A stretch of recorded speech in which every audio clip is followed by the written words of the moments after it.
And you are here with Senora DeVries, and we are going to read Chapter 13, The American Revolution. How did the colonists win the American Revolution? 13.1 Introduction. In Chapter 12, you learned how the American colonies declared their independence from Great Britain. From 1775 to 1783, colonists fought in the American Revolution to win their freedom. A revolution is the overthrow of one government and its replacement with another. The two sides in the war used different strategies or overall plans to try and win the war. At first, Great Britain seemed sure to succeed. It had one large navy. Its army was made up of skilled, full-time soldiers. The Continental Army of the colonies was small and untrained. The British won most of the early battles. The colonial soldiers, or Continentals, had some advantages. They had stronger reasons for wanting to win. They were defending their homes and their rights. Unlike the British, they were fighting on familiar lands. Also, foreign countries that were allies of the colonies sent aid to the struggling Americans. Look at the visual metaphor below. The American Revolution can be compared to a tug of war between two unequal teams. The British Army was like the team on the right, strong and confident. The Continental Army was like the team on the left, small but motivated. As you read this chapter, think about how the smaller team might be able to win this tug of war. How did the Patriots defeat the British?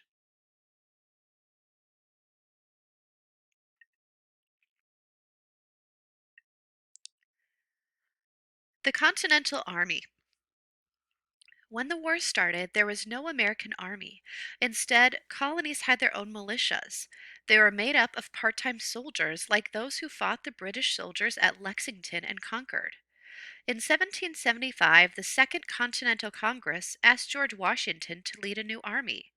The Continental Army was made up of volunteers. A volunteer is a person who performs a service for free. Most of these men were poor farmers, merchants, and workers. At the start of the war, they enlisted. Enlist means to agree to serve in an army or a navy. In the army for about 1 year at a time. Then they returned home to take care of their families. Historians estimate that 8,000 to 24,000 men were in Washington's army at one time, including many African Americans. Women took part as well. They cooked for soldiers, mended uniforms, and cared for the sick and wounded. Some women even fought in battles. But the Continental Army had a number of serious problems. Congress had little money to pay the soldiers or buy supplies for the army. As a result, the volunteers were poorly supplied with uniforms and guns. In addition, these men knew very little about being soldiers. Washington worked hard to train his men. He taught them to obey orders and to fight together. In speeches and written messages, he encouraged them to believe that they could beat the mighty British military forces. Like the Continental Army, the colonial navy was small. It was made up of trade and fishing ships that carried little cannons. With their inexperienced army and tiny navy, the colonies were like a weak man about to fight a powerful giant. The picture here on the left shows these Minutemen of Concord could be ready to fight in a minute's time.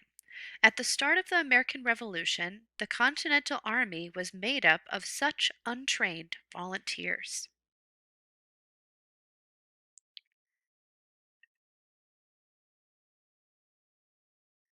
This picture shows the British troops had training and discipline. Their government gave them food and weapons. They were well supplied at the Battle of Bunker Hill, shown here.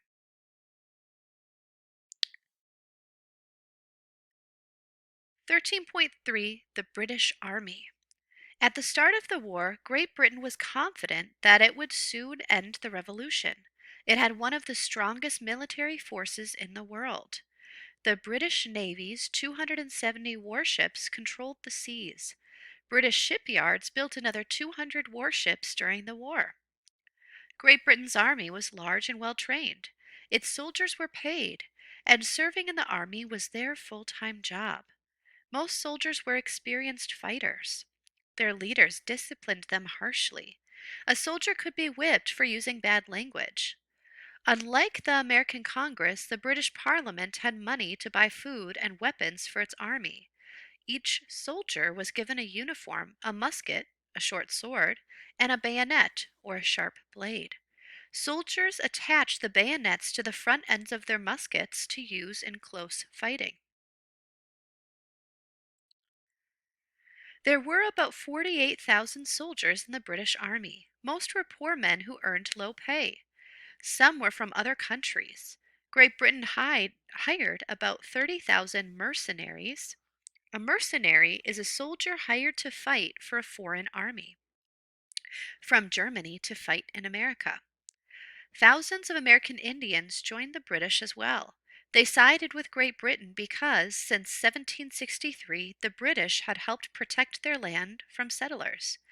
Thousands of Loyalists also fought for Great Britain.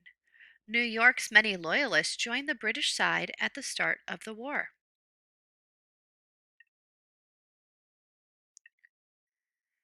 The British Army is far from home. The British Army and Navy were strong, but the British had a major problem. They were far from home. Supplies, military orders, and soldiers had to travel 30,000 miles by sea across the Atlantic Ocean. The trip from Great Britain to America could take 3 months. Once British ships crossed the ocean, it was often hard to get the cargo ashore. The Continentals had few naval ships to attack the British warships, but they did call on hundreds of privateers. Privateers were small, fast ships with few light cannons.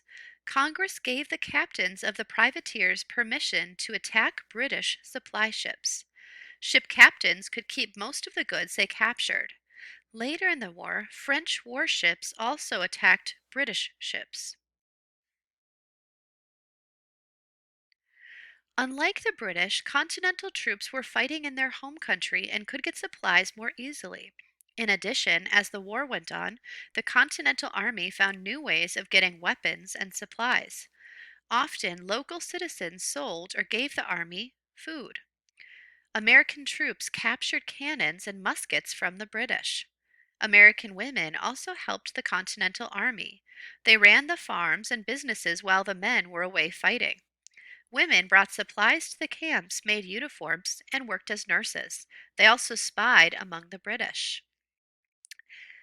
This picture here shows the small Continental Navy won a few sea battles. Captain John Paul Jones defeated the British warship Serpius. During this clash, Jones said the famous words, "I have not yet begun to fight." In contrast, the British had to fight in a country that was not their home. Most colonists refused to give them food or supplies. The British often felt as though they were surrounded by people who disliked and even hated them. These feelings made the troops less eager to fight.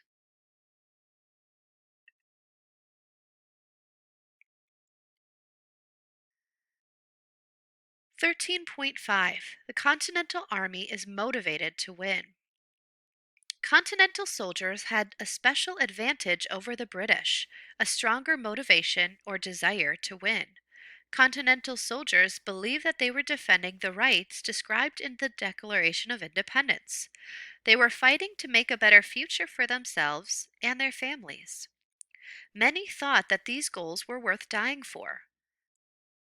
Washington's troops showed this strong motivation at Valley Forge, Pennsylvania, in the bitterly cold winter of 1777 to 1778. They were tired and starving. Many didn't have warm clothing or even shoes. More than 2,500 men died that winter from cold and sickness. Yet the army didn't give up.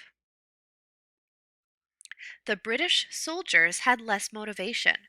Most of them fought because it was their job.